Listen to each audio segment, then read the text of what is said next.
మగ్దలేన మరియ వెతికింది యేసు ప్రభువుని. ఏమండి, ఒక ఆడపిల్ల ఏదో దయ్యాల చేత పీడించబడింది, పాపక్షమాపణ పొందింది, కరుణించబడింది, స్వస్థత పొందింది. ఆమెలాగానే దయ్యాల నుంచి విడుదల పొందిన వాళ్ళు బోళ్ళు అంతమంది ఉన్నారు. మగ్దలేన మరియలాగా అందరి బుద్ధులు ఒకే రకంగా ఉండవు. చూడండి, అందరి బుద్ధులు ఒక రకంగా ఉండవు. కొంతమంది యూజ్ అండ్ త్రో వాడుకుంటారు, పక్కన పడేస్తారు. మళ్ళా బాధ రాగానే యేసు ప్రభా హల్లెలూయా అనుకుంటూ వస్తారు. మళ్ళీ పని కాగానే, కార్యం జరగగానే మళ్ళీ కంటికి కనపడరు. ఆర్డినరీ భక్తులు, అవకాశవాదులు. మగ్దలేనకు ఒక్కదానికైనా 7 దయ్యాలు పోయింది. దురాత్మల చేత పీడించబడి విడుదల పొందిన వాళ్ళు చాలామంది ఉన్నారు. పక్షవాతపు జబ్బు స్వస్థత పొందిన వాళ్ళు ఉన్నారు. కుష్ఠరోగం జబ్బు స్వస్థత పొందిన వాళ్ళు ఉన్నారు. చచ్చి బతికిన వాళ్ళు ఉన్నారు లేరా? దురాత్మల చేత పీడించబడ్డ వాళ్ళలో చాలామంది విడుదల పొందారు. కానీ మీరు గమనించండి, బైబిల్లో పరిశీలించండి, మగ్దలేన మరియ హృదయంలో ప్రభు పట్ల ఉన్న ప్రేమ మిగిలిన వాళ్ళలో కనపడదు. నాకు అదొక ఆశ్చర్యకరమైన విషయం.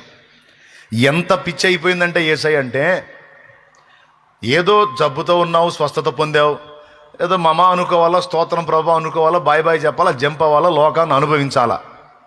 అది అసలు పద్ధతి, తెలివైన వాళ్ళ పద్ధతి అది.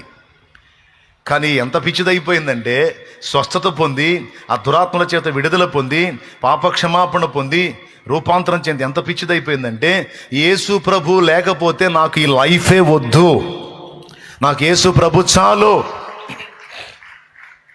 నాకు యేసు కావాలి. యేసు ప్రభు ప్రకటించినంత వరకు ఆయన వెంటబడి తిరిగింది, ఆయన కోసం పరితపించింది. సిలువలో ఆయనను ప్రాణం తీసినప్పుడు, ఆయన సిలువలో ప్రాణం పెట్టినప్పుడు ఆయన కోసం కాచుకుంది. ఆయన్ని సమాధి చేసినప్పుడు ఆ సన్నివేశంలో ఉంది. తర్వాత విశ్రాంతి దినం మౌనంగా ఉండి, ప్రశాంతంగా ఉండి, ఆదివారం చాలా చీకటి ఉండగానే వెళ్ళిపోయింది సమాధి దగ్గరికి.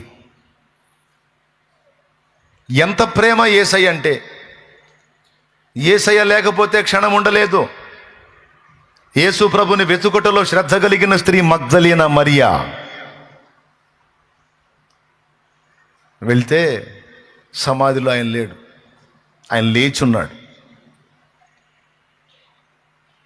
వచ్చి ఎతుకుతుంది, నా ప్రభు శరీరం లేదేంటి?